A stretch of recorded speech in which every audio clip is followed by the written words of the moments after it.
Close your eyes. Listen to the silence.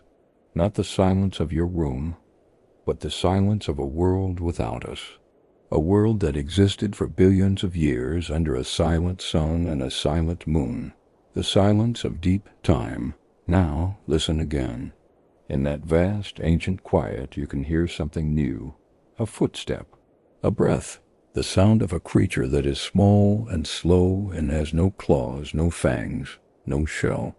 A creature that, by all accounts, should not have survived.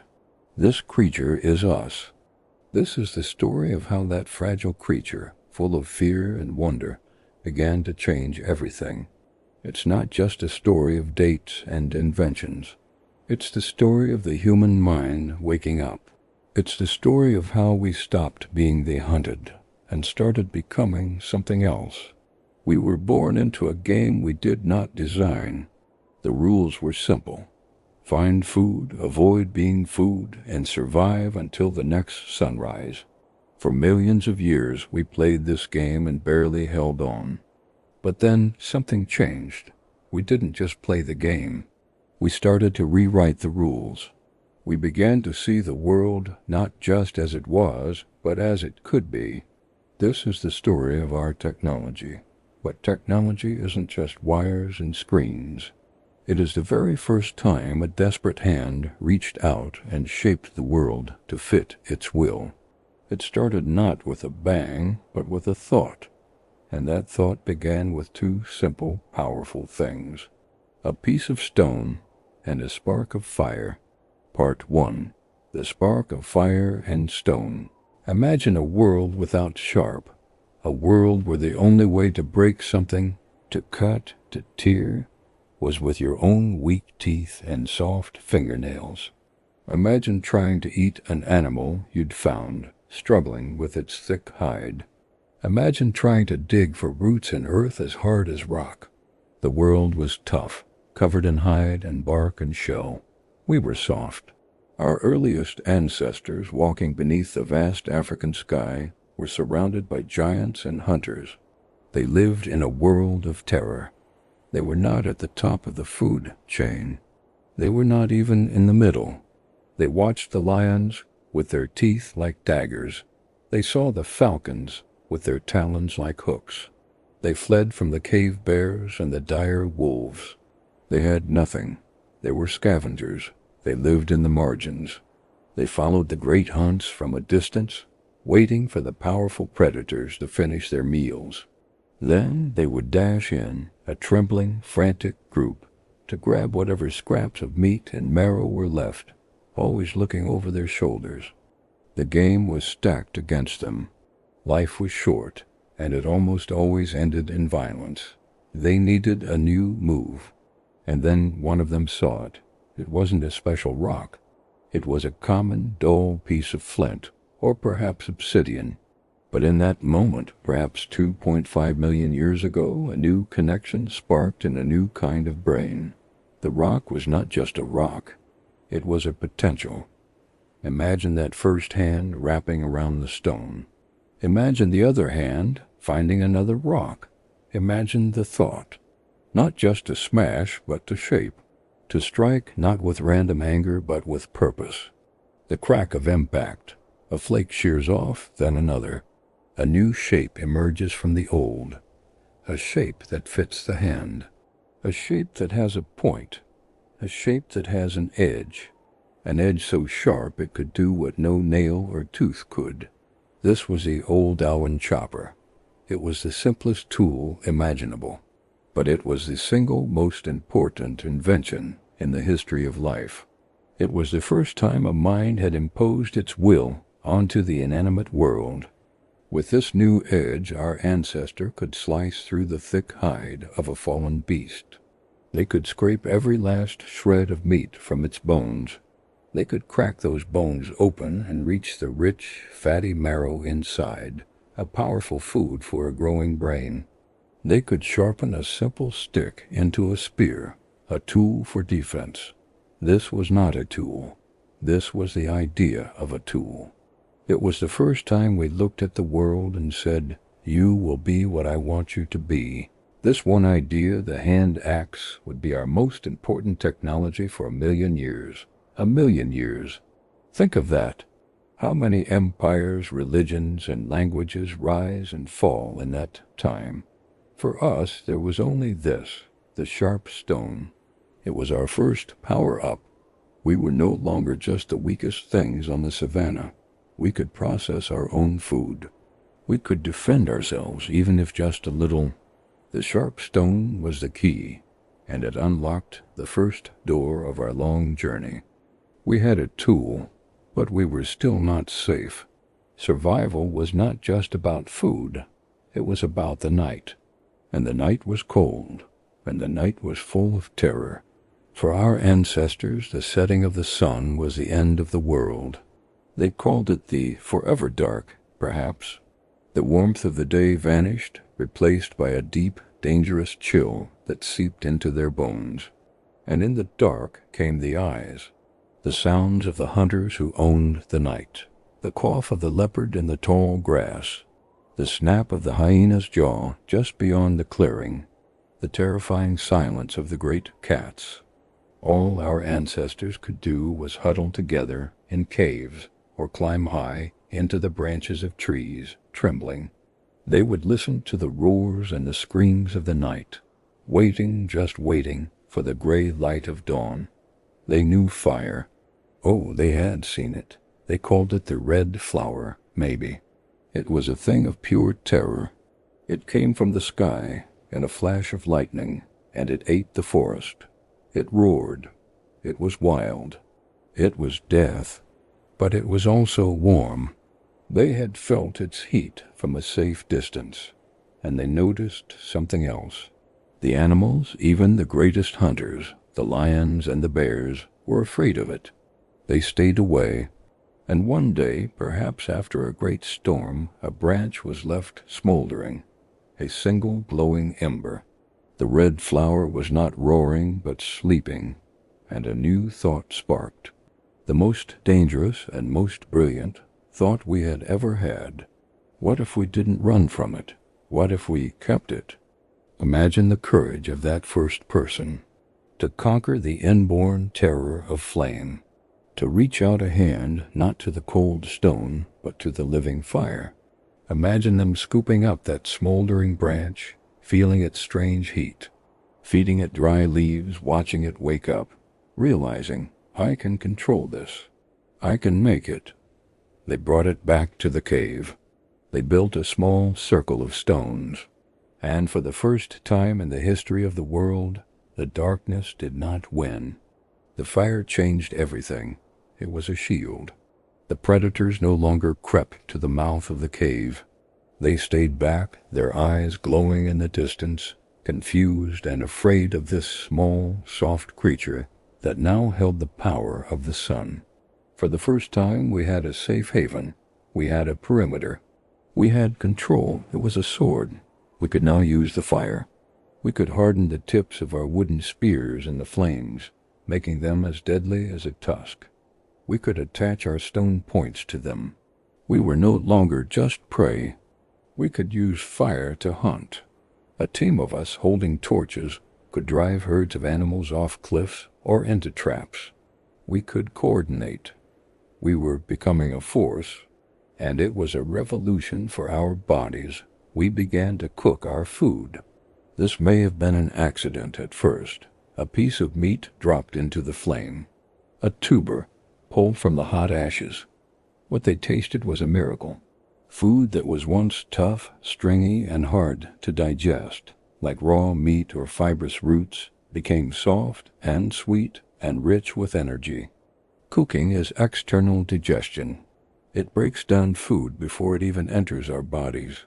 This meant we spent less energy chewing, less energy digesting, and all that saved energy went to one place, the most expensive organ we have, our brain.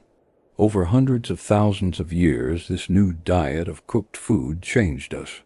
Our jaws became smaller, our teeth became weaker, our guts became shorter, and our brains grew and grew and grew.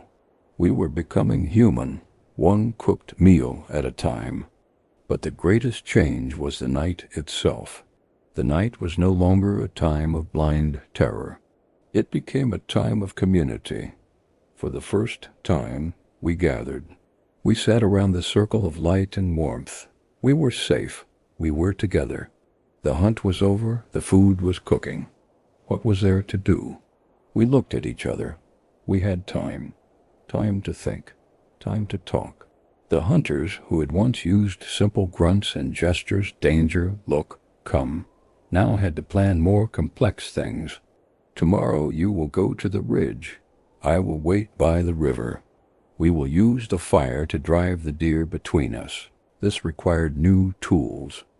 Tools made of sound. This is where language was truly forged. Around the campfire we began to name things. Lion, water, me, you, us. We began to share our minds. We could do more than point. We could tell a story about yesterday's hunt. We could make a plan for tomorrow's. The fire and the language it nurtured gave us the past and the future. We could pass knowledge down. Do not eat the red berry. This is how my father made a hand axe. The fire gave us the world. But language gave us each other. And with safety and food and community, another new spark ignited. A spark of wonder. A need to say more than just danger or food. We had survived. We were growing smarter. But why? What did it all mean? We find the next great leap in the deep, silent caves of places like Lascaux in France, or Chauvet, or Altamira in Spain. Imagine a person 30,000 years ago. They are deep inside the earth, far from the light of the sun. The only light comes from a small, flickering fat lamp. They dip their hand in ground-up pigment, a mix of charcoal and red ochre. They look at the cold, silent stone wall, and they press their hand against it, blowing the pigment over it like a stencil, a handprint, a signature across a gulf of 30,000 years. A single, defiant message. I was here. This is the first data. The first information stored outside a human brain. They did not stop at handprints. They looked at the bumps and curves of the cave wall, and in the flickering light they saw things. The curve of the rock looked like the back of a great bison. The crack in the stone looked like the leg of a running deer. And they began to draw. They drew the world they knew. The great woolly mammoths, the running horses, the lions, the bears. They drew them with such life, such motion, that they seemed to flicker and run in the firelight. This was not just art. This was a powerful spiritual technology. It was perhaps the first simulation, as virtual reality for the hunt, a way to capture the spirit of the animals, to gain power over them, to ensure the hunt would be successful. It was a way to tell stories, to record memories, to teach the young. This is the great mammoth. This is what we hunt. This is who we are. For tens of thousands of years, this was our life. We were nomads. We were hunter-gatherers. We were astonishingly successful. We spread out from Africa, across all of Eurasia, into Australia, and finally into the Americas. We were perfectly adapted to our world. We followed the herds. We knew the seasons. We were part of the world, moving with it, living in a delicate, difficult balance. And then, about 12,000 years ago, the world itself changed dramatically. The long, deep cold of the Great Ice Age began to fade. The massive glaciers that covered half the planet began to melt. The world grew warmer and wetter. This was not all good news. The ecosystems we had mastered began to collapse. The massive herds of mammoths and giant bison, which had been our main source of food, began to disappear. The old way of life, the one we had perfected for 1,000,000 years, was becoming impossible. The game was changing again, and this time we were in danger. We had followed the herds for our entire existence. But what if the herds vanished? We had gathered wild grains like wheat and barley, which were now growing in abundance in the new, warmer climate. But what if we didn't just find the grain? What if we planted it? This was perhaps the slowest and most important revolution of all. It probably began by accident. A handful of seeds dropped near a campsite sprouted into a patch of wheat. Someone, most likely a woman who was in charge of gathering, saw this. She made the connection. We don't have to follow the food. We can make the food. We can make it grow where we want it to grow. This idea was a terrifying gamble.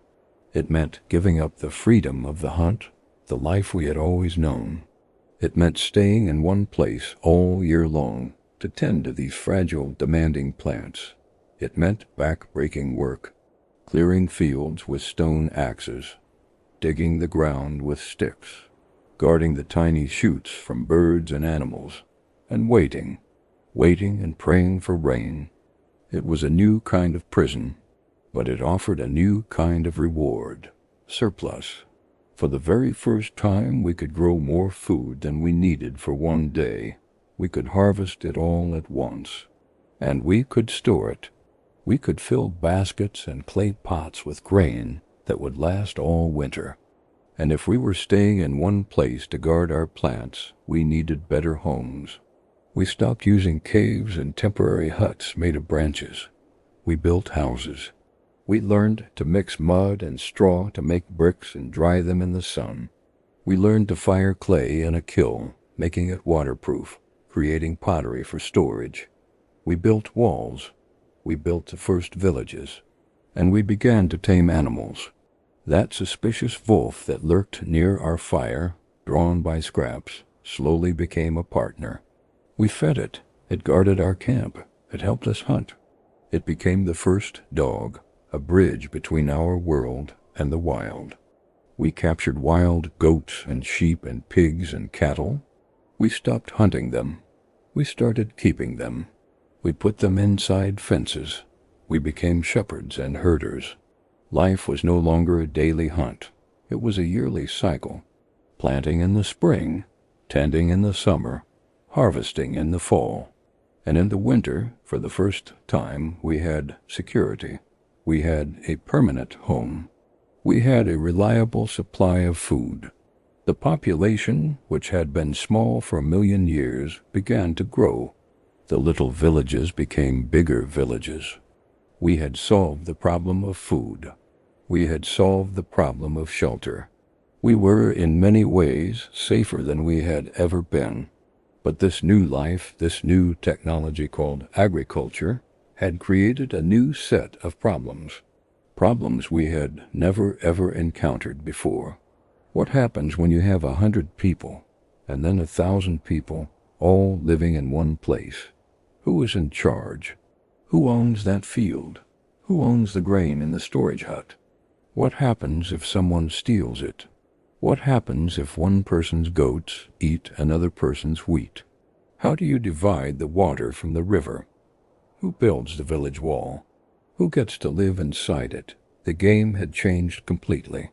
The simple rules of survival were gone. Now we had the complex and dangerous rules of society. Our old tools of stone and fire and spears were useless for solving these new problems. You cannot hunt a dispute. You cannot kill a question. We needed something new. We needed a technology that could manage people. A technology that could manage ideas. The sun was rising over a cluster of permanent houses. The fields were green. The storage huts were full. But in the center of the village, a new kind of tension was building. The age of the hunter was over. The age of the citizen was about to begin, and it would demand the most powerful inventions we had ever dreamed of. The first villages were a miracle, a foothold of security in a chaotic world, but they were also a trap. By tying ourselves to the land, we had created a host of new dangers.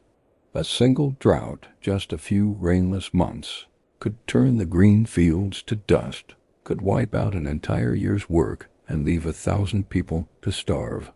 A blight of fungus A swarm of locusts could descend and eat the future in a single day. And worse, other villages, seeing our full-grain huts, might decide it was easier to take our food than to grow their own. We had built low mud walls to keep out the wolves and the lions, but now we realized the real danger was other people. This was the first great anxiety of civilization. We had created value, and now we had to protect it. This new, settled life created a problem of numbers. In the hunter-gatherer band, everyone knew everyone. Disputes were personal, settled by social pressure. But what happens when 1,000 people live together? What happens when two farmers who have never met both claim the right to the same channel of water? The simple leadership of the wisest hunter or the oldest elder was not enough. You couldn't just talk it out. We needed a new kind of power. Someone had to manage the surplus, to count it, to guard it from rats and from thieves. Someone had to decide who got the water from the new irrigation ditch, and when. Someone had to organize the building of a stronger, higher wall. This new job was not about being the strongest or the fastest. It was about organization. It was the birth of government. And with this new order, a new kind of human appeared. For the first time in our history, not everyone had to be a farmer.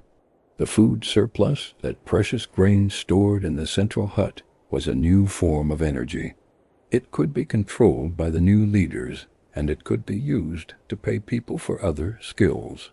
One person, good with their hands, could now spend all day making clay pots, knowing they would be given grain to eat. Another could focus on weaving cloth, another on building houses. Another, strong and brave, could be paid to do nothing but train, to stand at the gate and be a soldier. And another, perhaps the most powerful, could claim to speak to the gods, to understand the mysteries of the rain and the sun. This was the birth of the priest, the artisan, the soldier, and the king. Society was splitting, like a ray of light through a prism, into a spectrum of specialized roles. The real explosion happened in the great river valleys, along the banks of the Nile in Egypt, the Tigris and Euphrates in Mesopotamia, the Indus in Pakistan, and the Yellow River in China. These rivers were both a gift and a terrible curse. They flooded predictably once a year in a terrifying world-ending deluge that drowned the land. But when the water retreated, it left behind a miracle, a fresh, perfectly fertilized layer of black, rich silt. To use this gift, you couldn't just plant a small garden. You had to control the flood. You had to build massive canals to channel the water, great levees to protect the homes, and huge basins to hold the floodwater for the dry season. This was a project too big for one village or even 10. It required thousands of people, all working together, all following one single master plan. This is what built the first true cities.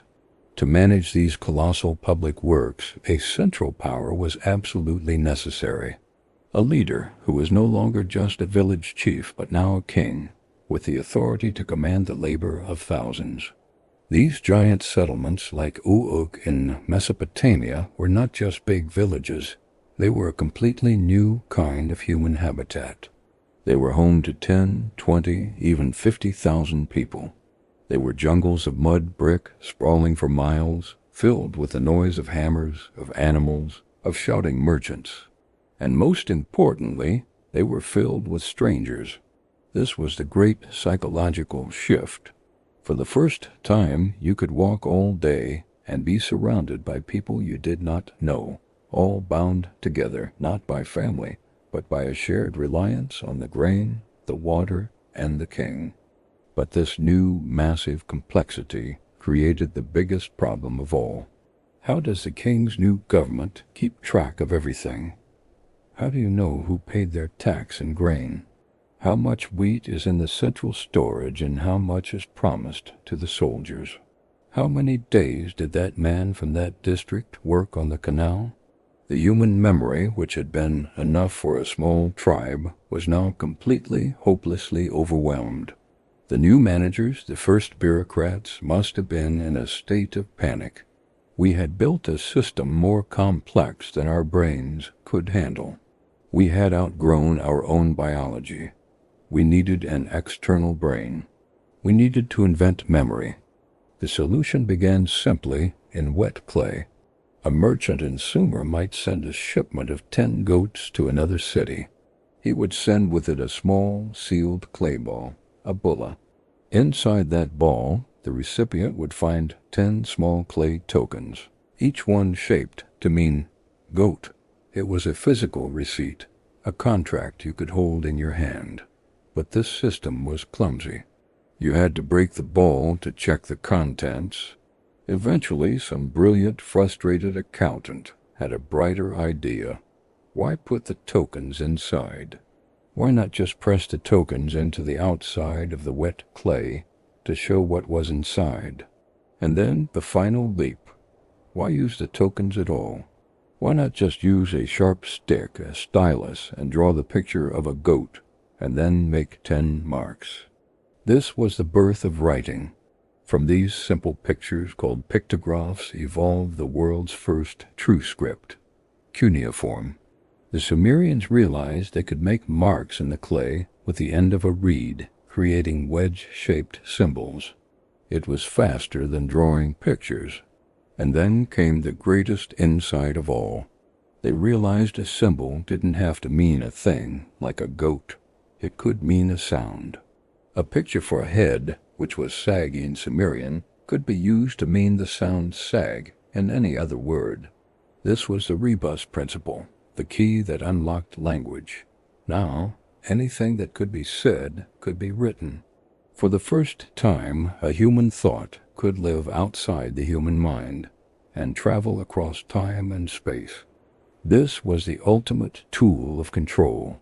A king could issue a command, and it would be carried by a messenger in a clay tablet, to be obeyed 100 miles away, exactly as he said it. A law like the Code of Hammurabi could be carved in stone for everyone to see. It was no longer a matter of what the elder remembered the law to be. It was fixed, permanent, and impersonal. Writing allowed for complex legal systems, for recorded history, for sacred texts. And with writing came its twin brother, mathematics. Writing wasn't just for words, it was for numbers. The new managers needed to add up the grain tax to subtract the food given to the soldiers. They needed to calculate area, to divide the land fairly after the Nile's flood washed away all the property lines. This required geometry, and the new priests, the ones who had the time to study, used this new technology to track the heavens. They needed to know when the flood was coming. They watched the moon. They watched the stars. They saw the patterns. They became the first astronomers. They created the calendar. This was perhaps the master control program for the entire agricultural society. The priests could now predict the flood. To the common farmer, this was magic. It was proof that the priests spoke to the gods. This knowledge was power. The world was no longer just a place of spirits and feelings. It was becoming a place of measurements, of quantities, of data. While the mind was expanding, our tools were still mostly made of stone and wood. But in these new cities, with their specialist artisans and their very hot kilns for pottery, a new discovery was being made. They found certain special rocks, a beautiful green one called malachite. When you put this rock in a very hot fire, hotter than any campfire, a miracle happened. A new substance bled out, a bright, shining liquid metal that cooled into a solid. This was copper. It was beautiful. You could hammer it into shapes, into jewelry, into small knives. But it was soft. An axe made of copper would bend and lose its edge quickly. It was a good start, but it wasn't a game changer. It was a beautiful failure. The real revolution was an accident, a brilliant guess. Someone somewhere in the mountains of the Near East mixed that copper with another metal, a dull, brittle stone called tin. And what emerged from the fire was not copper and not tin. It was something entirely new. It was harder, stronger, and could hold a sharp edge far longer than anything ever seen. It was bronze. This was alchemy. This was magic. We had entered a new age. The Bronze Age changed everything. A farmer with a bronze-tipped plow could break open tough new soils that his wooden stick plow couldn't touch, opening up vast new lands for farming. A carpenter with a bronze saw could cut wood with precision, allowing for better houses, better furniture, and better ships. But most of all, bronze changed war. A soldier with a bronze helmet could survive a blow that would kill a man in a leather cap. A bronze shield could stop a stone-tipped spear. A bronze sword could cut through a stone axe and the man holding it. A king who could afford to equip an army with bronze weapons was nearly unstoppable. This new technology created a new, brutal kind of politics, the empire. Stone Age villages stood no chance. They were forced to join or be destroyed. At the exact same time, another invention was quietly changing the world. It wasn't the wheel for a cart. That came later. The first wheel was the potter's wheel. Before, a person had to slowly, painstakingly coil clay by hand to make a single pot. It took hours. Now, with a spinning horizontal wheel, a skilled artisan could place a lump of clay in the center and in minutes pull a perfect, symmetrical, identical pot from the spinning mass. This was the first true mass production. It allowed for the creation of the thousands, the millions of containers that held the entire economy, the pots for grain, for wine, for oil. And then came the idea that changed the map. Someone took that horizontal potter's wheel, turned it on its side, and put it on an axle. They created the cart. Before this, the only way to move anything heavy was to drag it on a sled, or carry it on your back, or on a donkey. The friction was immense. But the wheel, the wheel was magic. It reduced friction to almost nothing. A single ox could now pull a cart loaded with a ton of grain, 10 times what it could drag. Goods could move from the farm to the city. Armies could move across the land, supplied by wagons. The world suddenly became smaller, and the cities could grow even larger, drawing food from a wider and wider radius. This was the birth of logistics. When this new wheel was combined with another new technology, the domesticated horse, something terrifying was born, the chariot. It was the first fast, mobile weapon. A light, two-wheeled platform. It was the tank of the Bronze Age. It was a complex system, requiring wheel makers, wainwrights, horse trainers, and elite armored warriors. On the flat plains of the Near East, a charge of chariots could shatter an entire army of foot soldiers. It became the ultimate symbol of power, the super weapon of the new kings. We had done it. We had built civilization. We lived in cities surrounded by high walls, ruled by kings who claimed to be gods. We had priests who studied the stars and armies with shining bronze armor. We could write down our laws and our sacred stories. We had conquered the problems of the small village.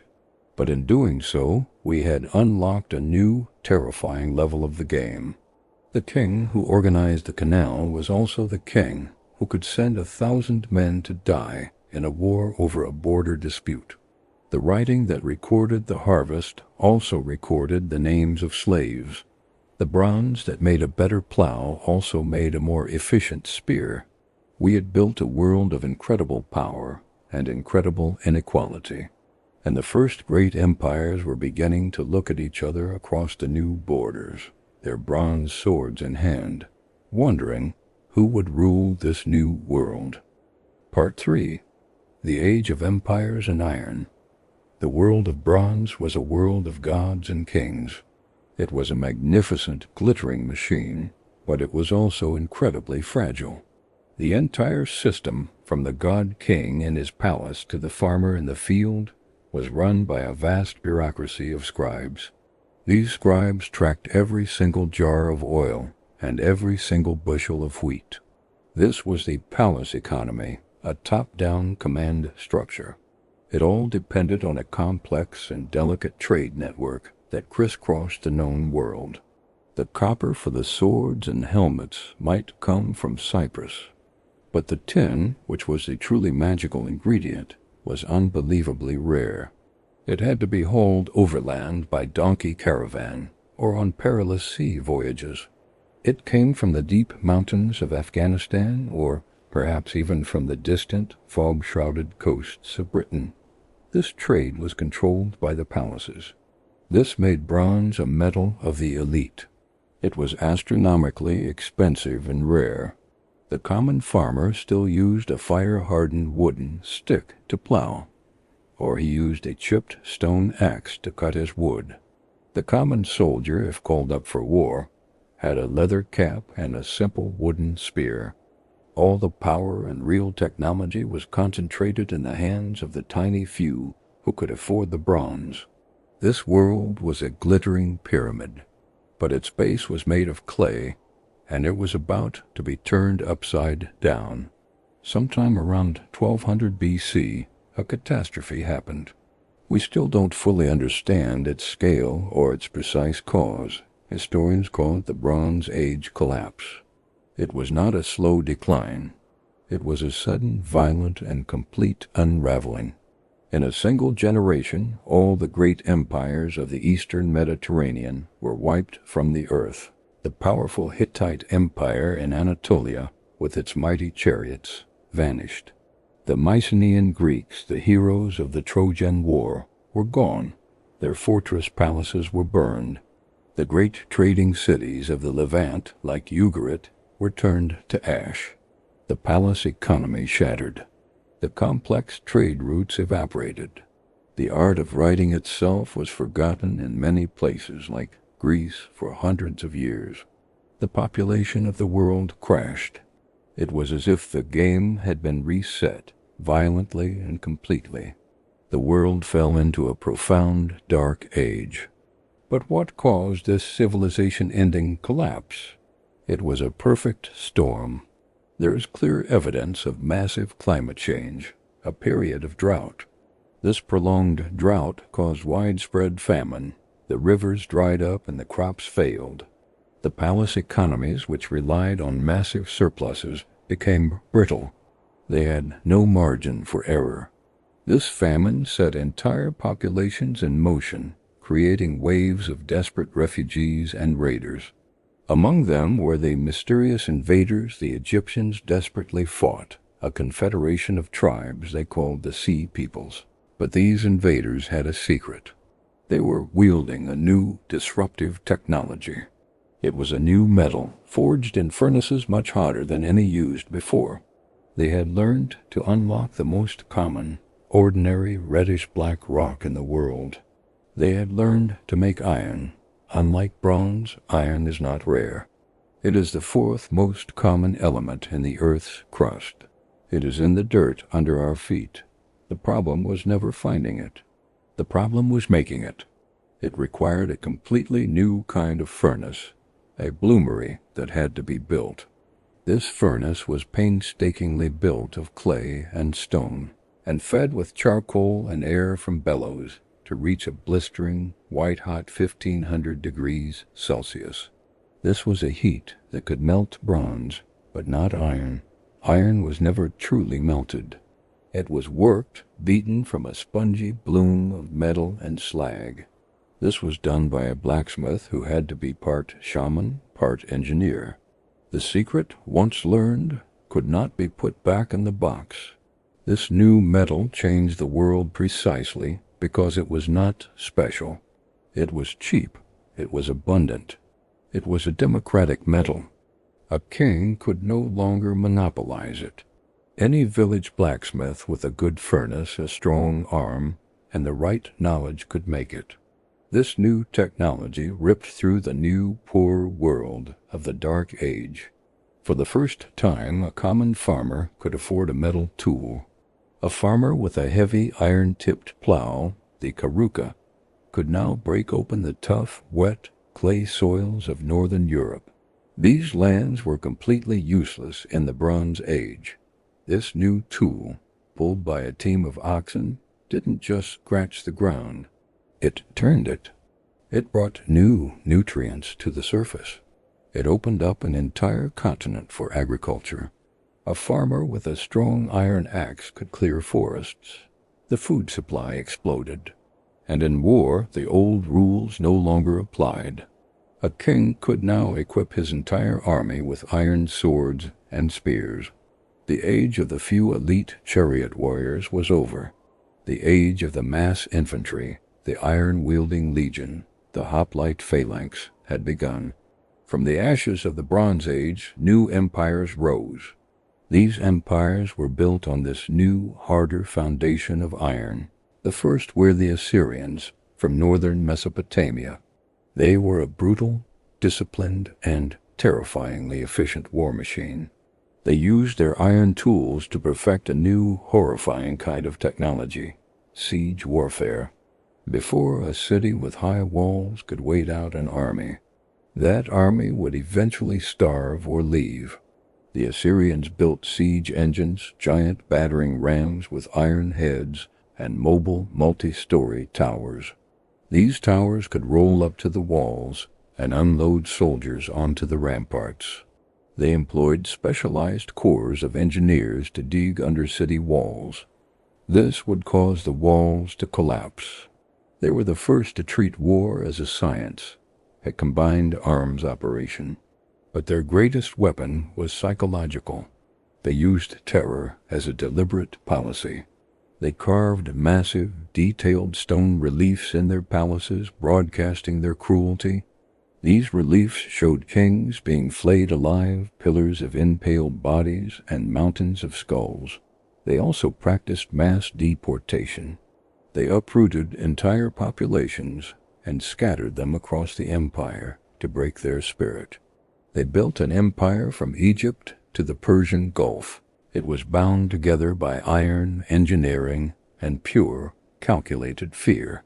But terror is not a stable system. It breeds hatred. The Assyrian Empire was torn apart by its own subjects. The empires that followed learned a different lesson. The Persians, rising from what is now Iran, this was the largest empire the world had ever seen, dwarfing the Assyrians. Their technology was not just iron, it was organization. They learned that to control a vast, multi-ethnic, multilingual empire, you needed more than just armies. You needed infrastructure. They built the Royal Road, a highway stretching over 1,600 miles from one end of the empire to the other. It was more than a road. It was a nervous system. It had relay stations every few miles with fresh horses and messengers. This allowed the king's command or a spy's report to travel quickly. A message could cross the empire in just 7 days, a journey that used to take 3 months. But their most powerful invention was even smaller. They took an idea from the Lydians and perfected it: coinage. Instead of the slow, clumsy system of barter or weighing irregular lumps of silver ... the Persians created standardized, government-guaranteed discs of gold and silver. This was a revolutionary technology. It supercharged trade. It was liquid. A soldier could be paid in coins, and he could buy what he needed from a merchant anywhere, from India to Greece. It was a universal, portable, trust-based system of abstract value. And unlike the Assyrians, they practiced tolerance. They allowed conquered peoples, like the Jews, to return to their homeland and worship their own God. This, too, was a technology of control. It was a smarter, more stable one. At the edge of this great Persian empire, in the rocky, mountainous land of Greece, a different revolution was happening. It wasn't in metal or in roads. It was in the mind.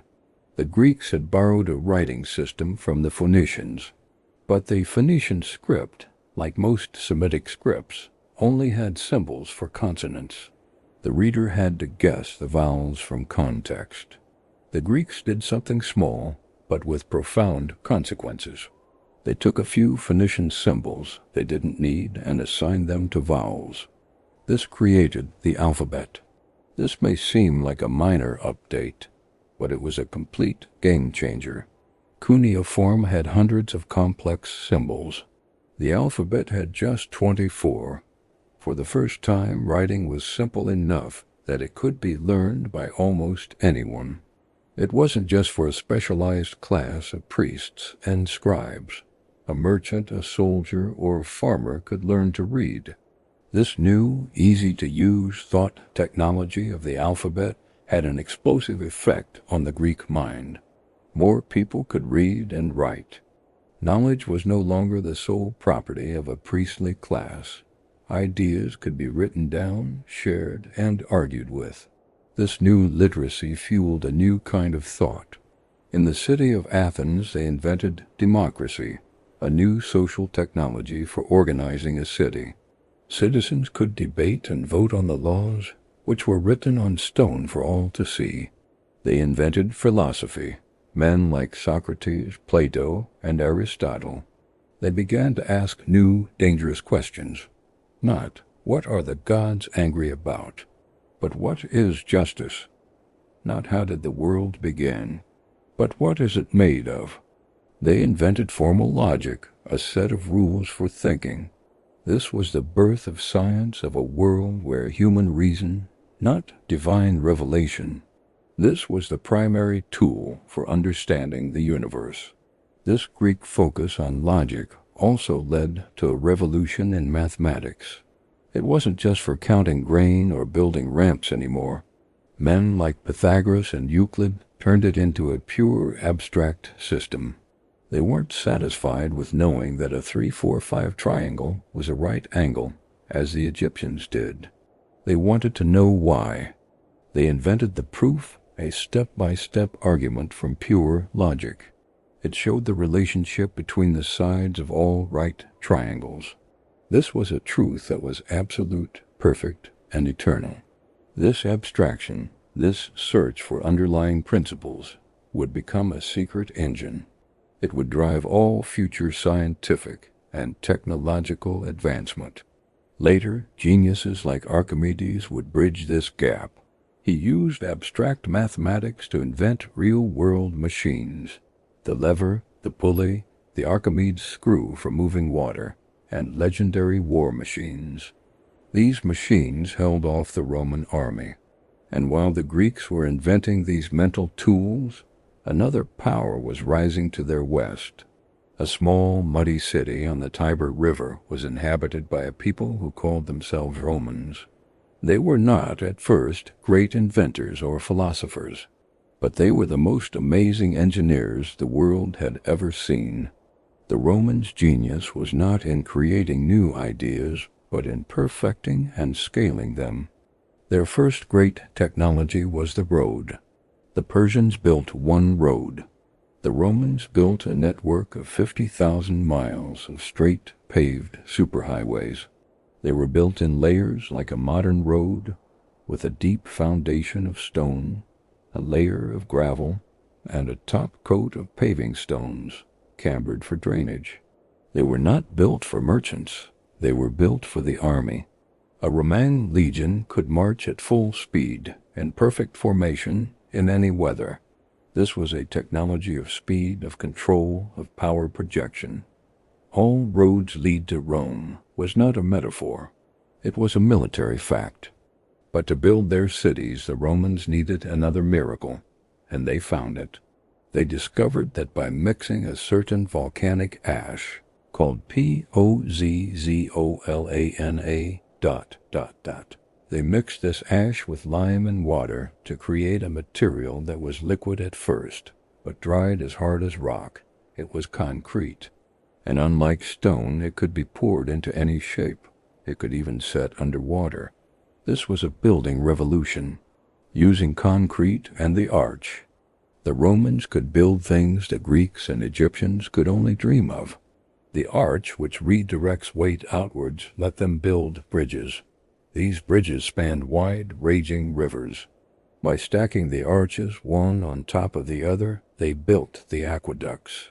These were massive, sloping channels that carried millions of gallons of clean, fresh water from mountains 50 miles away, right into their cities. This water powered public fountains, imperial baths, and a sewer system, the cloaca maxima, that carried the waste away. This was an urban and public health technology that would not be equaled for another 1,500 years. With concrete and the arch, they built the Colosseum, a stadium for 50,000 spectators. And with it, they built the Pantheon, a temple with a vast, soaring, spherical dome. It was a masterpiece of engineering so daring that for 1,000 years after Rome fell, no one knew how to build it again. The final, and perhaps greatest, Roman technology was not physical at all. It was law. Like the Persians, the Romans had to rule a vast, multi-ethnic empire. They did it by creating a single, logical, universal system of law. Roman law was their operating system. It defined property, contracts, and citizenship. It even contained revolutionary concepts like a person is innocent until proven guilty, and the burden of proof is on the accuser. This system evolved over centuries from the 12 tables to the jus gentium, the law of nations. It was so logical and robust, it became the foundation for almost every legal system in the Western world today. Rome had built the ultimate machine, a single, unified world. It was connected by roads speaking two common languages, Latin and Greek, ruled by one law and protected by the Iron Legions. It seemed like the pinnacle, the end of history. A world of order, of engineering, of clean water, of peace, the Pax Romana. But this vast machine, like the Bronze Age empires before it, was also fragile. It was complex. It ran on plunder from new conquests. It also ran on the labor of millions of slaves. But eventually, the empire stopped expanding. The plunder dried up.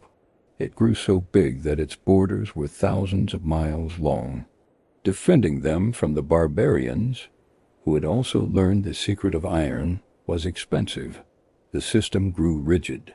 It stopped innovating. The tax burden on the farmers to pay for the army and the bread and circuses became unbearable. The machine was overstretched. It was growing old, and it was about to buckle. The world of logic, of concrete, of clean water, and of a single law. This world was about to shatter, plunging the world into a new, long twilight. Part 4. The long twilight and the rebirth. The great machine of Rome did not die in a single day. It wasn't even in a single year. It was a slow, agonizing power down. This process of collapse lasted for centuries. The legions, that great wall of iron, were stretched too thin. They finally broke. The roads, that magnificent 50,000-mile circulatory system, were no longer patrolled. Bandits and warlords took over. Without the army to keep order, the lifeblood of the empire trade collapsed. The grain ships from Egypt, which fed the capital, stopped coming to Rome. The great cities which had held 1 million people began to starve. They emptied out as people fled the chaos. They ran to the countryside, seeking only to grow enough food to survive. The world, which had been unified, shattered. It broke into 1,000 tiny, warring, and isolated pieces. The game had changed again. The new rule was simply endure. The technology of the Romans, so brilliant and complex, began to die from neglect. The aqueducts, those magnificent rivers of stone, cracked and crumbled. No one knew how to repair them. Without them, the cities grew filthy, the sewers clogged. The great Roman baths, the very centers of social life, went dry. The secret of Roman concrete was completely and totally forgotten. It vanished from the human mind. For 1,000 years, no one on earth could build a dome as large as the Pantheon's. The art of mass-producing glass, pottery, and bricks also vanished. Society reverted to crude, local, handmade goods. Literacy itself became a rare, almost magical skill. It was preserved only by a few monks, huddled in isolated monasteries. There were tiny islands of knowledge and an ocean of forgetting. The world grew quiet and dark and small. A person born in a village in what was once Gaul might live their entire life in one place. They might never travel more than 20 miles from their home. Their world was bounded by the dark forest and the superstitions of their ancestors. But the light of human ingenuity was not extinguished. It was just moving. While Western Europe entered this long twilight, a part of Rome survived. In the East, in its new capital of Constantinople, the empire lived on. It continued for another 1,000 years as the Byzantine Empire. This empire carefully preserved Roman law and ancient Greek knowledge. And to their south, a new explosive force was rising from the deserts of Arabia. The rise of Islam in the 7th and 8th centuries created a new vast civilization. This new empire stretched all the way from Spain across Africa to the borders of India. This new Islamic world did not just preserve the old knowledge. It became the new center of technology and science for the entire planet. It was the new home of the human mind. While Europe was struggling with muddy villages, the city of Baghdad was built. The new capital of the Abbasid Caliphate, it became the largest and richest city in the world. Its rulers were patrons of knowledge. They built a house of wisdom, a vast library and translation center. This was a project to save all human knowledge. Scholars were sent out to gather all the great books of the world. They hunted for the philosophy of Aristotle and Plato from the Greeks. They found the mathematics of Euclid, the medicine of Galen. They even gathered the new numerals and astronomical charts from far-off India. They translated them all into Arabic. This created a single, unified library of all human knowledge. But they didn't just translate. They built on it. They innovated. A Persian scholar named al-Khwarizmi studied the new numerals from India. These included the revolutionary concept of zero, a symbol for nothing. This new number system was a powerful tool. Using it, al-Khwarizmi invented a new kind of mathematics for solving equations. He wrote a book and called the method al-Jabr. We now call this system algebra. It was the new, powerful language of science. This Islamic golden age gave the world countless new technologies. In Europe, medicine was based on prayer and superstition. But in Baghdad and Cordoba, doctors like Avicenna were writing vast encyclopedias. They were studying the spread of disease like contagion. They were perfecting surgical techniques. They even used anesthesia to perform operations. In Europe, people looked at the stars and saw only omens. But astronomers in the great observatories of Samarkand were mapping the heavens. They used mathematics to map them with incredible precision.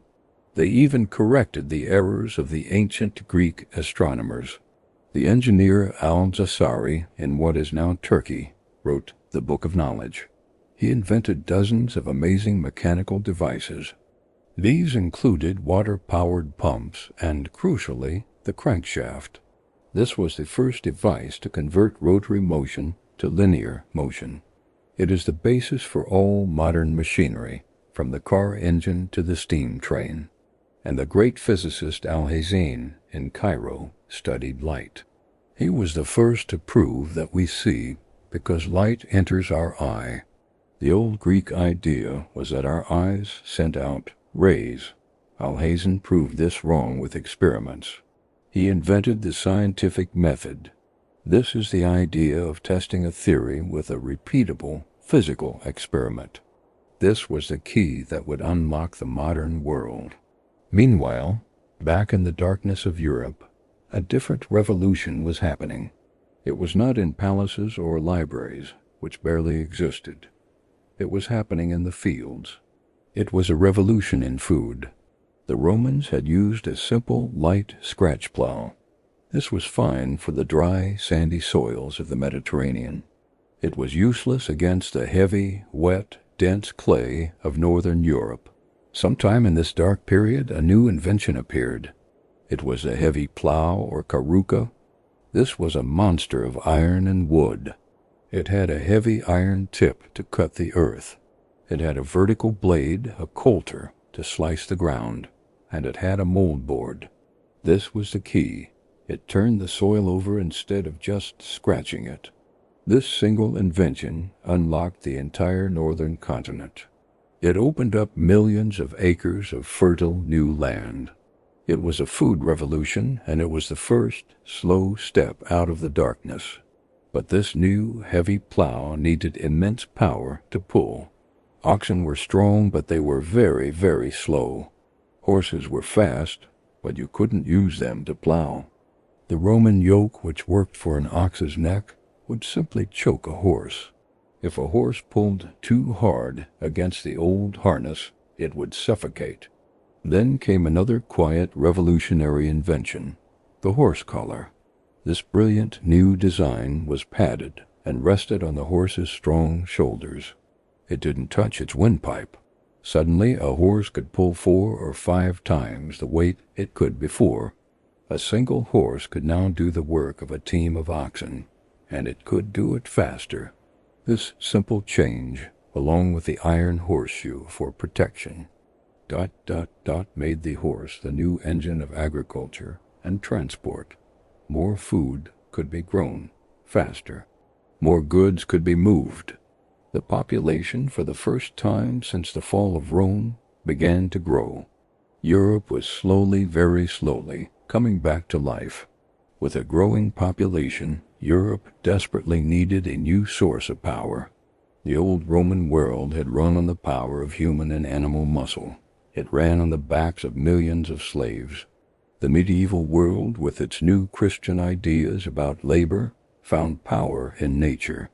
The Romans knew about the watermill, but they barely used it. It was a curiosity. They had slaves, so why bother? The medieval world built them everywhere.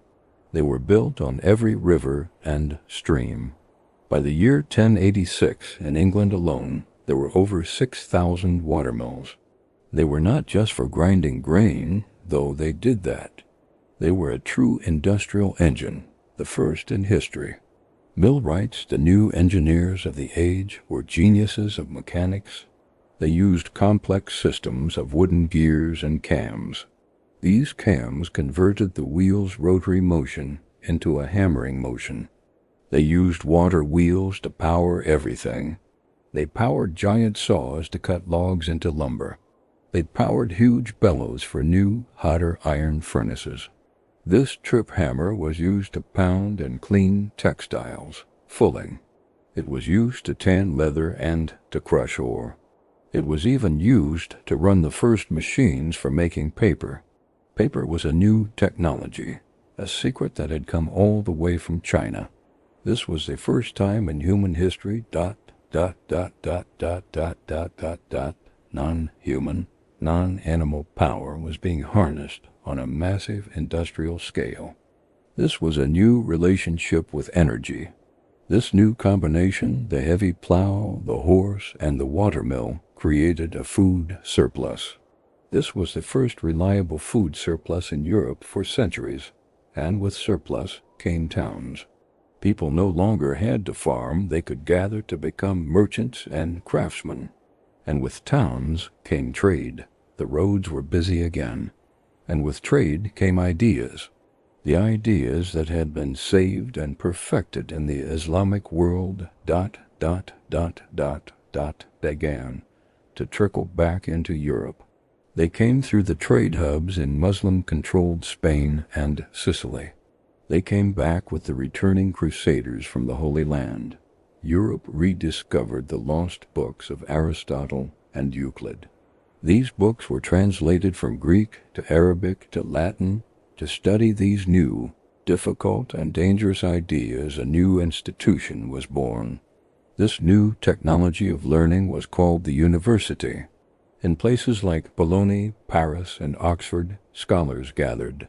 They formed guilds of learning, just like craft guilds. They gathered to debate these old but new ideas. They began to relearn the logic and mathematics of the ancient world. The human mind in Europe was, at last, waking up. You can see this new, soaring confidence in one single spectacular technology. This was the Gothic cathedral. These were not built with Roman concrete. That secret was still lost. They were built with stone and with a new, daring geometry. The old, heavy, round Roman arch was replaced by the pointed arch. The pointed arch was an idea borrowed from the Middle East. This new arch directed the massive weight of the roof downwards, instead of just pushing outwards. This allowed for much taller, thinner, and more delicate walls. To support these thin walls, they invented the flying buttress. This was a graceful external scaffold of stone.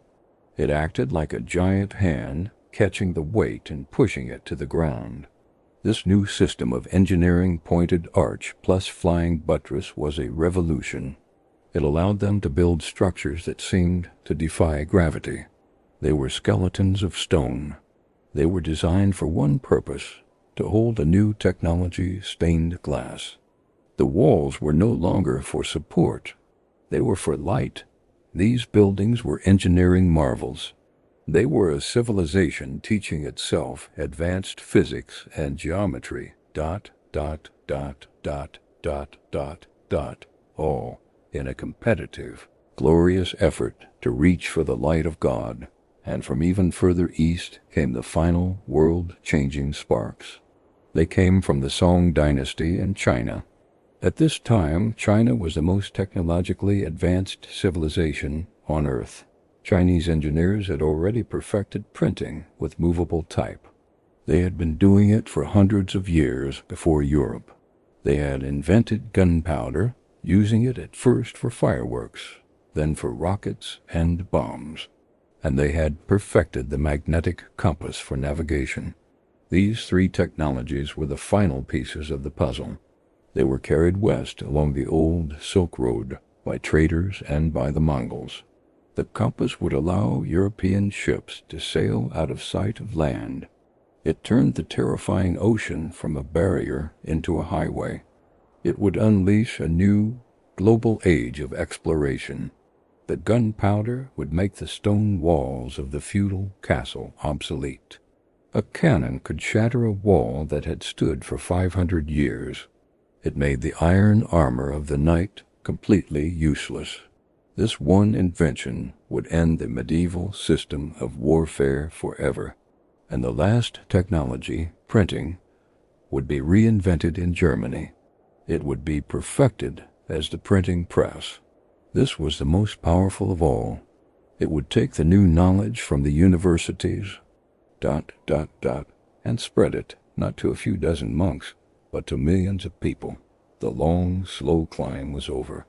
The world was full of new food, new power, new trade, and explosive new ideas.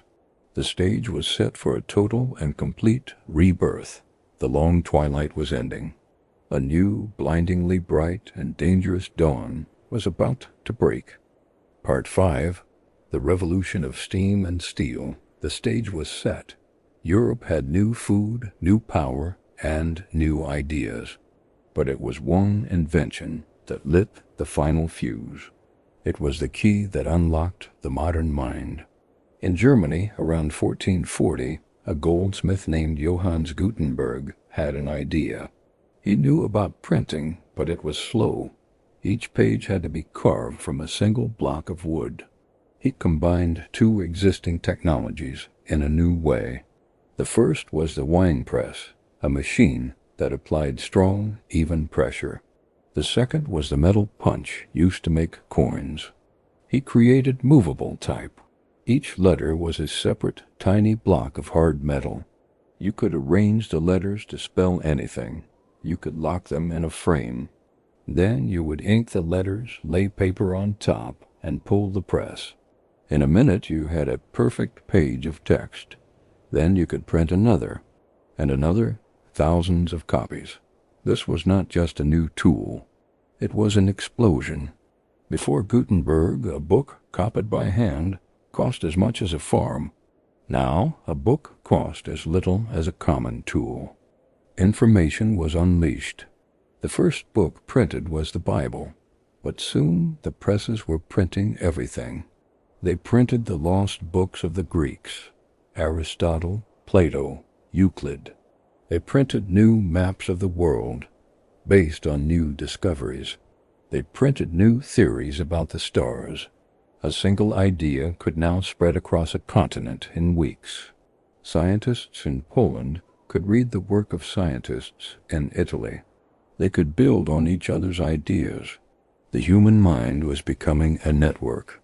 This new press, combined with the magnetic compass, set us in motion. The compass allowed a ship to know its direction, even in the open ocean. Sailors were no longer tied to the safety of the coastline, and the ships themselves had changed. New designs, like the caravel, combined different sail types. They could sail against the wind, not just with it. They were ready to leave the known world behind. In 1492, an Italian sailor named Columbus, funded by Spain, had a theory. Using the new maps, he believed he could reach Asia by sailing west. He was wrong about the size of the world. He didn't find Asia.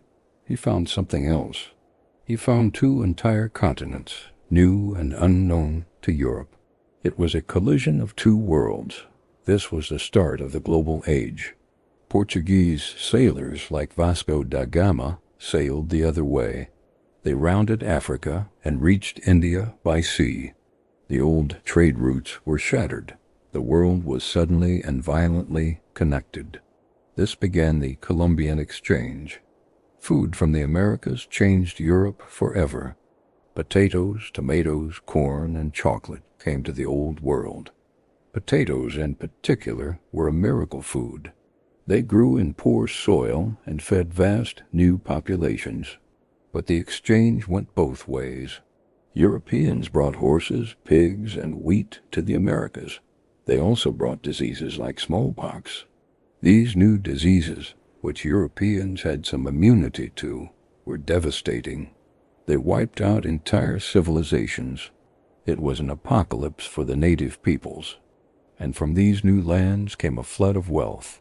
Vast quantities of gold and silver were mined by forced labor. This treasure was shipped back to Europe. This new wealth fueled the rise of new, powerful empires. Spain, Portugal, England, and France built global navies. They fought over these new lands and new trade routes. And they fought with a new, terrifying technology. Gunpowder, the secret from China, was now perfected. Giant iron cannons could smash the walls of any medieval castle. The age of the knight and armor was over. A simple foot soldier with a crude musket, an arquebus, could kill him. War was becoming impersonal, industrial, and far more deadly. This new, connected, and violent world was also a confusing one. The new lands and new ideas from the printing press shattered the old maps. They shattered the old way of thinking. In Poland, a church official named Copernicus looked at the stars. He studied the new Old Greek texts. The old model, with the earth at the center, was too complex. He proposed a new, simpler idea. What if the earth was not the center of the universe? What if the earth was just another planet, and all the planets orbited the sun? This was a dangerous, revolutionary idea. It demoted humanity. We were no longer the center of all creation. The church, the ultimate authority, said he was wrong. For a time, the idea was just a whisper. Then an Italian scientist named Galileo Galilei heard about another invention. It was a spyglass made by lens grinders in Holland. Galileo didn't invent it, but he perfected it. He built a powerful telescope and pointed it at the night sky. What he saw changed everything. He saw that the moon was not a perfect, divine orb. It was a world covered in mountains and craters. He looked at Jupiter and saw 4 tiny moons orbiting it. This was a miniature solar system. It proved that not everything circled the Earth. He published his findings, not in Latin, but in common Italian. The ideas spread like wildfire, thanks to the printing press. The church, in fear, put him on trial. They forced him to recant, to say he was wrong. But it was too late. The idea was out. You could not unsee what the telescope had revealed. A new age of seeing had begun. This was the scientific revolution. It wasn't just new facts. It was a new method. In England, Francis Bacon argued for empiricism. He said, "Stop arguing about old books. Go out into the world. Test things. Observe. Experiment. Trust only what you can measure." In France, René Descartes argued for rationalism. "I think, therefore I am." He showed that with pure logic and mathematics, the more reliable model of the world. These 2 ideas, experiment and logic, were the 2 engines of science, and they all came together in one mind. In England, Isaac Newton sat in a quiet garden. He watched an apple fall. He combined the experiments of Galileo with the new math of algebra. He wondered, is the force that pulls the apple the same force that holds the moon in orbit? He spent 20 years calculating. To do it, he had to invent a whole new kind of math, calculus. The result was his great book, the Principia. It described the laws of motion and the law of universal gravitation. This was the new operating system for the universe. The universe was not a mystery. It was a machine. It was a giant clock, and it followed perfect, predictable mathematical laws. This was the most profound shift yet. God was no longer a daily manager. He was a divine watchmaker. This idea ignited another revolution, the Enlightenment. Thinkers like John Locke and Voltaire asked a new question. If the universe follows natural laws, not the whims of a king, then maybe society should too? Maybe humans have natural rights? The right to life, to liberty, to property? Maybe kings do not have a divine right to rule. Maybe government gets its power from the people. These ideas would fuel the American and French revolutions. They would topple kings and build new republics. This new, confident, mechanical way of thinking was not just for books. It was time to build. Europe had a new problem. It was running out of power. The old water wheels were good, but you had to build your factory by a river, and they were running out of wood. People needed a new fuel. They found it in the ground. It was coal. But as they dug deeper for coal, the mines flooded with water. They needed a way to pump the water out. Horses and water mills were not strong enough. They needed a new engine. In 1712, an ironmonger named Thomas Newcomen built a machine. It used coal to boil water, creating steam. The steam pushed a piston up. Then, cold water was sprayed into the cylinder. This made the steam condense, creating a vacuum. The weight of the atmosphere then pushed the piston down. It was an atmospheric engine. It was huge. It was clumsy. It was incredibly inefficient. It burned a mountain of coal, but it worked. It pumped water. The mines could go deeper. For 60 years, this was the best engine we had. Then a Scottish instrument maker named James Watt was asked to repair one. He was shocked at how much steam it wasted. He had a flash of brilliance. Why cool the whole cylinder every time? Why not pull the steam into a separate box to cool it? He invented the separate condenser. This one change, this one idea, made the steam engine efficient. It used 4 times less coal. It was no longer just a water pump. It was a practical, universal engine. This was the spark that lit the Industrial Revolution. Watt's engine didn't just go up and down. It could be made to turn a wheel, and a wheel could power anything. In England, men like Richard Arkwright connected the new steam engine to looms. The first factories were born. This was a new kind of work. Before, a family wove cloth in their own cottage. Now, hundreds of people, including women and children, came to one building. They did not own their tools. They did not set their hours. They served the machine.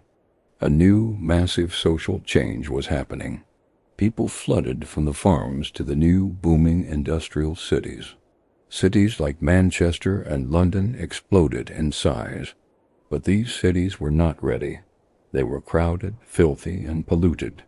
Work was 14 hours a day in dangerous, deafening factories. It was a new kind of life, and for many, it was a new kind of misery. But the revolution was just getting started. The steam engine was not just for factories. Someone had the idea, what if we put it on a cart? What if we made it move? In 1804, Richard Trevithick built the first locomotive. It was slow and heavy. But in 1829, George Stephenson built the rocket. It was fast, reliable, and powerful. The railroad was born. This changed the world more than almost anything. For the first time in history, land travel was faster than a horse. Suddenly, goods, people, and ideas could move at 30 miles an hour. The cost of shipping coal and iron and food plummeted. The world shrank, and the steam engine conquered the water. The steamship was invented. Now, ships were not at the mercy of the wind. They could sail in a straight line. They could sail upriver. They could keep a perfect schedule. The great oceans were no longer a barrier. They were a highway. This new world of trains and factories needed a new material. Iron was strong, but it was brittle. The new engines needed something better. The answer was steel. Steel is iron, but with a tiny bit of carbon. It was incredibly hard, but also flexible. But it was very expensive to make. Then, in 1856, Henry Bessemer invented a new furnace. The Bessemer converter could make huge amounts of cheap steel. It blasted air through molten iron, burning off impurities. The age of iron was over. The age of steel had begun. With steel, we built a new world. We built skyscrapers soaring higher than the cathedrals. We built massive bridges, like the Brooklyn Bridge, crossing wide rivers. We built better machines, better ships, and better railroads. The world was being rebuilt in iron and steel. But the steam engine was about to be challenged. A second industrial revolution was starting. It was not based on steam. It was based on electricity. In the 1830s, Michael Faraday, a brilliant, self-taught scientist, discovered that a moving magnet could create an electric current in a wire. This was electromagnetic induction. It was the secret to the electric generator and the electric motor. For decades, it was a laboratory curiosity. But then, we figured out how to use it. In 1879, Thomas Edison in America perfected the light bulb. This was not just a better candle. It was a conquest of the night. Factories could now run 24 hours a day. Cities were lit up, changing human life forever. And this new power could be sent down a wire. A factory no longer had to be built next to its power source. You could build a giant generating station and power an entire city. And on those same wires, we sent information. In 1844, Samuel Morse sent the first telegraph message. What hath God wrought? He sent it as a series of electric pulses, dots and dashes. For the first time in history, a message moved faster than a human. it was instantaneous. A general could command an army from 500 miles away. A stock price from New York could reach London in minutes. Then, in 1876, Alexander Graham Bell had an accident. He was trying to improve the telegraph. Instead, he sent his voice down the wire. He invented the telephone. The world was becoming connected. It was now a single, global, high-speed network. And one more engine was about to change everything. It was not powered by steam. It was powered by tiny, controlled explosions, the internal combustion engine. It burned a new fuel, refined from oil, gasoline. In 1886, Carl Benz in Germany put this new engine on a three-wheeled cart. He invented the automobile. It was the beginning of personal, individual, high-speed travel. This age had changed everything. In just 150 years, we had gone from a world of wood and wind,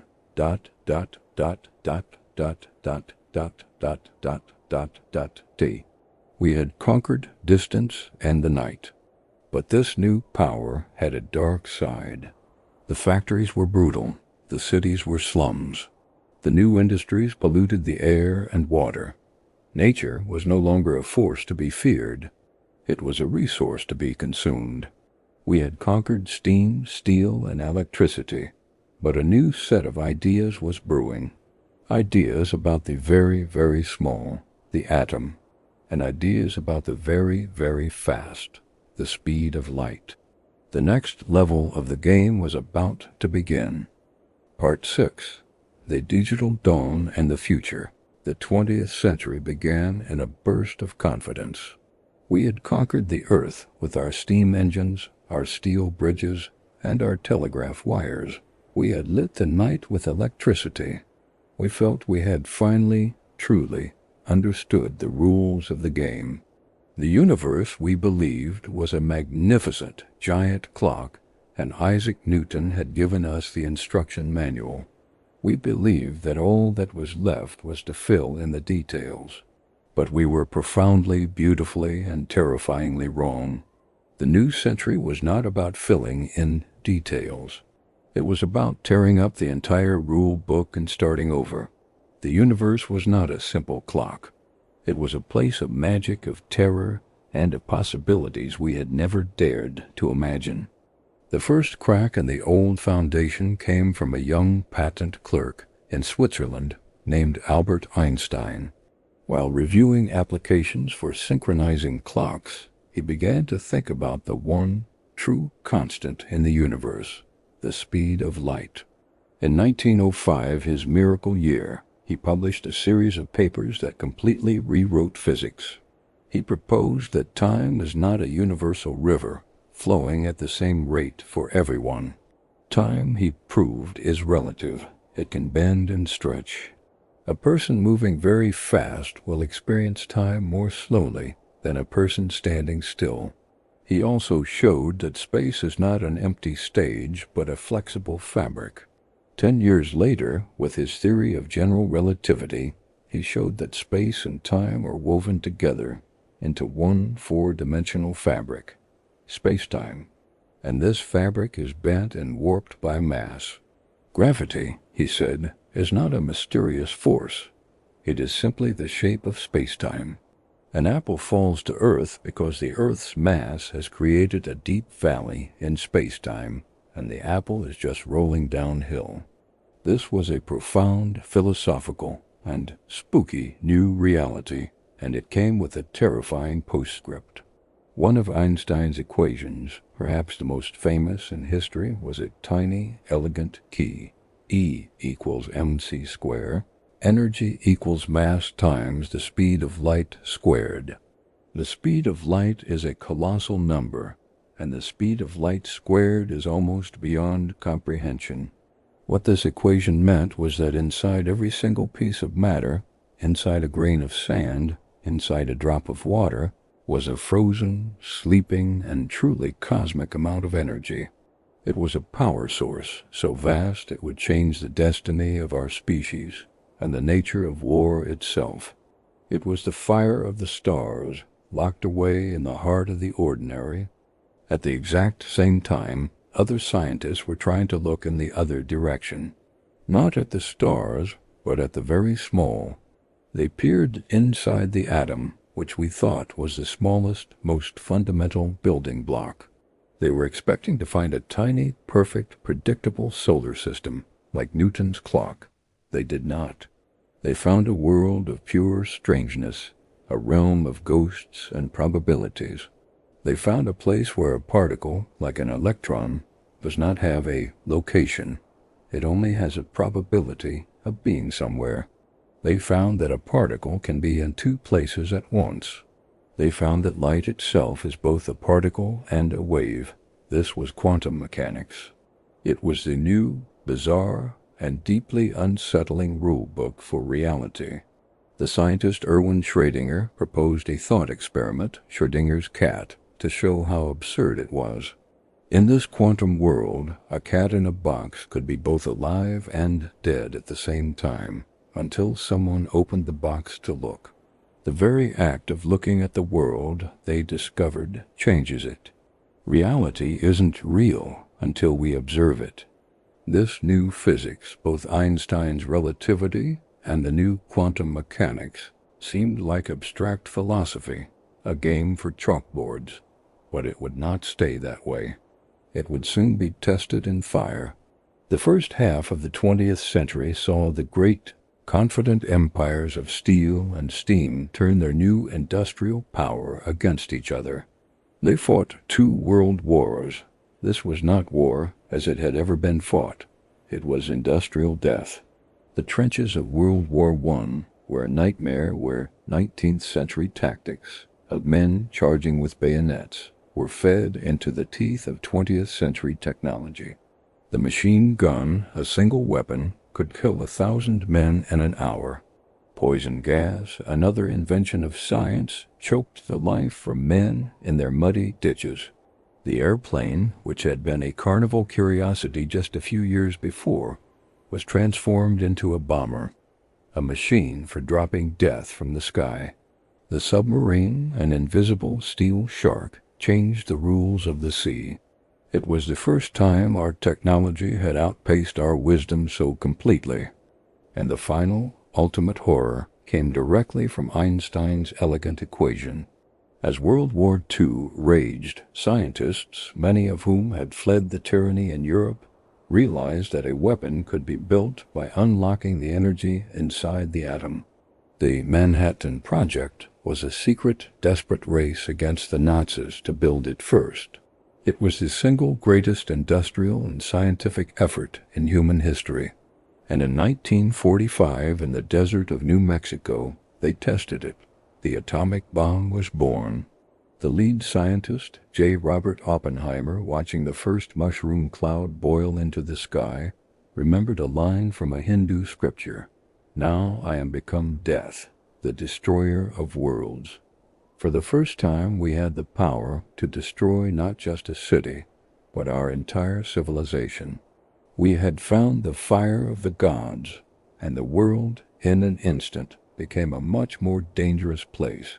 We were now a species living under a permanent nuclear shadow, holding a weapon aimed at our own head. But that same strange quantum physics also gave us a miracle. It gave us the key to the next and perhaps greatest revolution. It was not a revolution of bombs, but of information.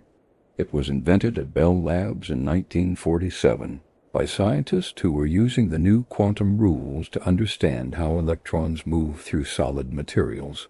They created a tiny solid switch. It had no moving parts. It did not glow with heat. It did not need a glass vacuum. It was a tiny sliver of silicon. It was the transistor. This was the sharp stone of the digital age. It was a switch that could be turned on or off to represent a 1 or a 0 billions of times a second. It was the new, perfect, microscopic building block for a new kind of brain. Before this, our first computers were giants. They were monsters like ENIAC and UNIVAC. They filled entire rooms. They were run by thousands of hot, fragile and unreliable glass vacuum tubes, which burned out constantly. They were programmed by physically replugging a massive switchboard of wires. The transistor changed everything. It was small. It was cheap. It was cool. It was reliable. It made computers practical. But the real revolution came when we learned to put 2 transistors on one tiny chip of silicon. Then 10, then 100, then 1,000. This was the integrated circuit, the microchip, invented independently by Jack Kilby and Robert Noyce. We had found a way to print circuits, to print logic, to print thought. A new, powerful, and tiny electronic brain was born. This new power fueled the Cold War, the tense global rivalry between the United States and the Soviet Union. The 2 superpowers used their new rocket technology, developed from the terror weapons of World War II, to build missiles that could carry atomic bombs from one continent to another in 30 minutes. But they also aimed those same rockets at the sky. This was the space race. It was a battle for the high ground, a battle for propaganda, a battle of ideas. In 1957, the Soviets shocked the world by launching Sputnik, a tiny, beeping metal sphere. It was the first artificial moon. It was an announcement that the game had changed again. Then, in 1961, a Russian named Yuri Gagarin became the first human to orbit the Earth. The race was on. America responded by pouring its national will into a single, impossible goal laid out by President Kennedy to land a man on the moon. This required a level of technological miniaturization and computing power that was unimaginable. The Apollo program invented the technologies we now take for B, the navigation computer on the lunar module, which held the lives of the astronauts in its hands, had less processing power than a modern musical greeting card, but it was enough. In 1969, we used this new computing power and rocket technology to leave our planet. The Apollo 11 mission. A human being, Neil Armstrong, stepped out onto the surface of another world, and we looked back. We saw our Earth for the first time. It was not a map of competing empires. It was a single, tiny, blue and white, fragile marble covered by a paper-thin skin of life, floating all alone in the vast, silent, black ocean of space. This, the pale blue dot, was perhaps the most important discovery of the whole journey. The microchip kept getting smaller and cheaper and faster. It followed a new law, Moore's Law, which predicted that the number of transistors on a chip would double almost every 2 years. This relentless exponential growth in power was the engine of the late 20th century. In the 1970s, this power finally became small enough and cheap enough to leave the laboratory and the government. The personal computer was born. It was born in garages by counterculture hobbyists like Steve Jobs and Steve Wozniak, who believed in computers for the people. This was a new democratic ideal. The Apple II, the Commodore 64. For the first time, a person could have one of these powerful electronic brains in their own home, on their own desk. But the computers were not connected. They were isolated islands of power. A military project in the 1960s, ARPANET, had an idea. It was a way to connect computers in a network that could survive a nuclear war. It was a decentralized web with no center. If you cut one part, the information would simply find another way. This idea of a network of networks grew. It was used by scientists and academics to share research. But in the early 1990s, this network was opened up to the public. A scientist at CERN named Tim Berners-Lee invented a simple graphical way to link documents together. He called it the World Wide Web. And a young student named Mark Andreessen created Mosaic, the first graphical browser. This was the key. It made the internet easy to use. It was the printing press all over again. But this time everyone could be a publisher as well as a reader. The human mind was now connected globally in real time. Every voice could be heard. Every idea could be shared. It was a new planet-sized consciousness. The last step was to cut the final wire. We took the personal computer with its powerful brain. We took the telephone with its voice connection. And we took the new global internet. We combined them, and we put them all inside a single beautiful piece of glass that could fit in your pocket. In 2007, the smartphone was born. This was the moment of convergence. Now, almost every person on Earth can carry a supercomputer in their pocket. We are connected to all human knowledge instantly. We are connected to each other all the time. We can navigate any city, translate any language, buy any product, watch any movie from anywhere. This is a level of personal power and global connection that no emperor, no king, no god of the ancient world could have ever dreamed of. And this brings us to now, to this very moment. We stand at the edge of a new, vast, and perhaps final change. We are using this immense global computing power to build a new kind of mind. We are no longer just using tools. We are creating partners. We are building artificial intelligence. We are not just programming machines with rules. We are building neural networks modeled on our own brains. We are teaching machines to learn, to see, to listen, to talk, to write, and to create. This is the voice you are hearing now. A new, powerful, non-human intelligence is emerging. At the exact same time, we have unlocked life itself. We have mapped the entire human genome, the 3 billion letter instruction book for making a human being. And in 2012, we invented a tool called CRISPR. It is a biological machine borrowed from bacteria that acts like a search and replace function for our own DNA. We can now edit the code of life with precision. We can find a broken gene that causes a terrible disease, and we can fix it. We can, perhaps, begin to change what it means to be human. We are becoming the writers of our own evolution. The game has changed again, perhaps for the last time. From the sharp stone to the tamed fire, from the iron plow to the steam engine, from the atom to the bit to the gene.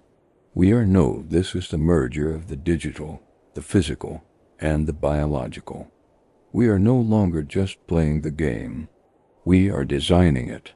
We are the new force of nature with the power to create new life, new intelligence, and the power to destroy our entire planet.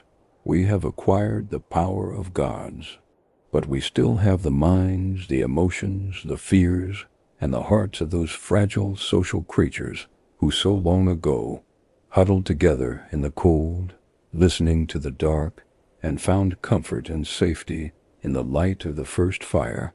The story of our ingenuity is not over. It is perhaps just getting started. What will we build with this new ultimate power? What will we become? Now, close your eyes and wonder.